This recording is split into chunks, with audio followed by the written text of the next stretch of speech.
We're almost there. We're almost there, fellas. We're almost there. It is raining outside and I feel good.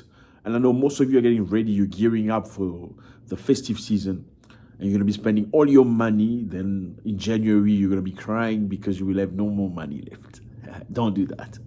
What's up, everybody? I hope you're doing good. It's a beautiful day, even though I'm speaking with my Rolex in my hand.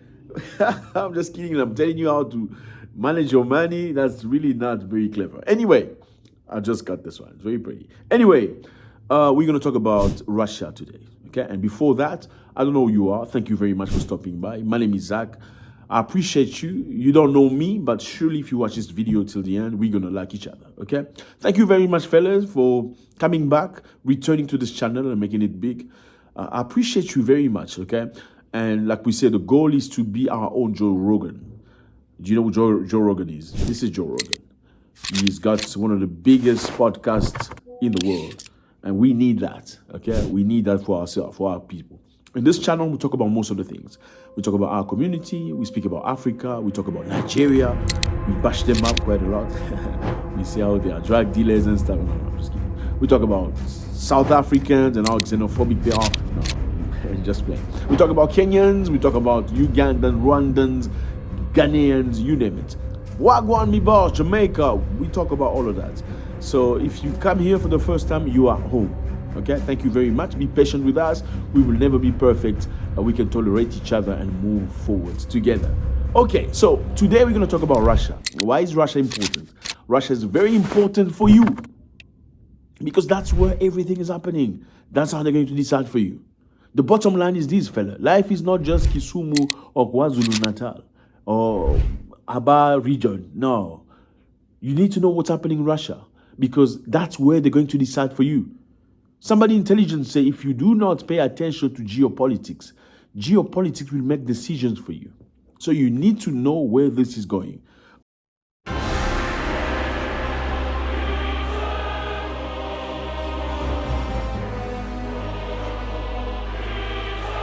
So in Russia, Vladimir Putin has launched a challenge to the West. Okay, he said to them, I'm challenging you. Because somebody spoke about Oreshnik. Oreshnik is this missile. This is the brand new missile from Russia, which apparently is very fast. There's no system in the world that can stop it. Putin has been very vocal about it. Because after they shot into Ukraine, some people in the West say, you know what, we got the tools to block this thing. It's nothing special. So in other words, Putin said to them, you said you can stop Oreshnik? Well, let's do a test. How about you select a target in Kiev? So we can shoot the target with Oreshnik and you can concentrate all your defense system and see if you can shoot it down. There is no chance of shooting down these Oreshnik missiles. Well, if those Western experts you mentioned think they can be shot down, we propose they, and those in the West and the United States who pay them for their analysis, conduct some kind of technological experiment, a high-tech jewel of the 21st century.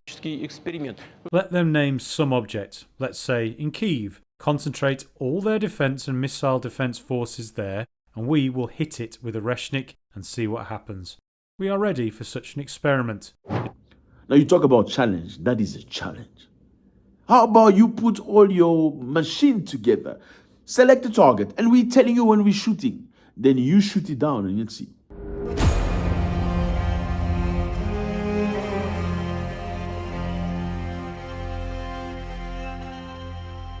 Vladimir Putin said that his country has not lost anything.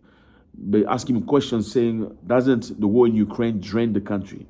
He has said the military operation in Ukraine has strengthened Russia and denied that the ouster of Bashar al-Assad had hurt Moscow's prestige. He claimed that sending troops in Ukraine in 2022 has boosted Russia's military and economic power. Isn't that interesting? I mean, we all know that in the beginning of the war, people were worried. They were sure that Russia would not survive. You know, after the sanctions, there was McDonald's that left. There were all these HM, all these big companies left Russia. Well, right now, there are different versions of McDonald's. So in other words, McDonald's has come back, but with a different name. Pepsi's come back with a different name. Crazy stuff, isn't it? Putin says Russia has become much stronger over the past 2 or 3 years because it has become truly sovereign country. We're standing firm in terms of economy. We are strengthening our defense potential and our military capability. Now he's the strongest in the world. Is he telling the truth? Well, I think it's very interesting to see because Russia's got more sanctions than anybody in the world. And they are surviving that. They are living a normal, everyday life. And they're going to war against 30-something odd countries, and they are not losing. Are they becoming stronger? Definitely. If you don't crush them, you're making them stronger. And that's exactly what's happening.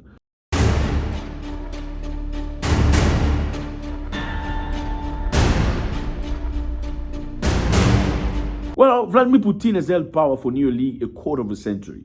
Yes, he's been there for a long time. Look at this picture. This is Putin very young in the early 2000s. Look at his progression. Well, there was a time where he exchanged with one of his partners, Medvedev. Medvedev became president and he became prime minister or something. Then later on, he became president again. Now, Vladimir Putin surely believes he needs to stay in power so Russia can thrive. Do you agree with that? Do you think it's important to have one president provided that is giving the country the things that the country needs? I mean, Muammar Gaddafi was not a Democrat. There was no elections like that in Libya. But within the time Muammar Gaddafi was in Libya, Libya lived one of the best lives in the world, better than European countries. In Libya, young men who got married received $5,000 from government for free. Like, hey, $5,000 for you. Go buy yourself some ice cream. If you made a baby, boom, they give you an apartment for free. If you want to get into agriculture or anything like that, government will provide you a trainer or a mentor, and they will give you equipment to go and sow and work the land. And they will ask you to reimburse when you want. In Libya of Gaddafi, I mean, he was a dictator, people paid for petrol or for fuel for almost nothing. A country of a dictator, when the Libyan government sold fuel or oil, everybody got a percentage. I'm talking about the locals from this, oil being sold. The country sell the oil that belongs to everybody. Now everybody get a percentage. How about that? You're not going to pay tax. You know what I mean? No, that country was not a Democrat or, whatever you call it. It was a dictatorship. Now, my question to you is this. Gaddafi did a lot of things for his people until they felt like we need to out this guy because he's teaching another version of governance, which is not electoral, which is not a democracy. You know what I mean? Democracy is Western. It's not everybody's. Not everybody is to survive with democracy. And democracy is being imposed to everybody else. Now, my question to you is this. Can a country be run without necessarily being a democratic country and where people are thriving and progressing and evaluating? Let me know how you feel about that. Should Putin continue to be the president of Russia? Or is it time maybe to find somebody else who's going to be more tolerant to the West? Because that's exactly what everybody wants. Russia accuses Ukraine of massive drone attack on a civilian building, a luxury building. I think we all saw the video where a drone came all the way to destroy a building. That's clearly a civilian, luxurious building, and Putin feels like that's unnecessary. Why would you target civilians like that? Even though there was no casualties, he said it is unnecessary. And Ukraine did not claim that attack. I mean, Russia's at war with war. We all know that.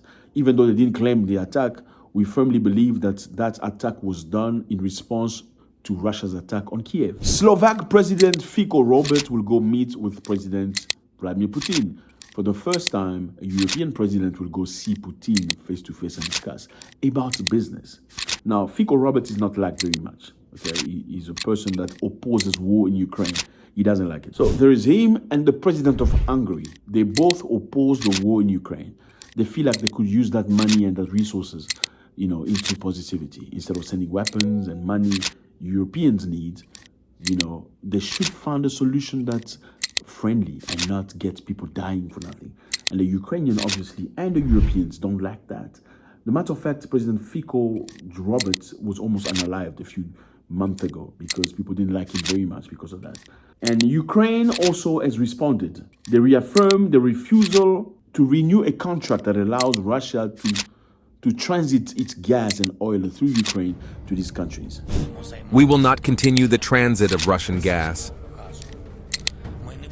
We will not give them the opportunity to earn additional billions on our blood.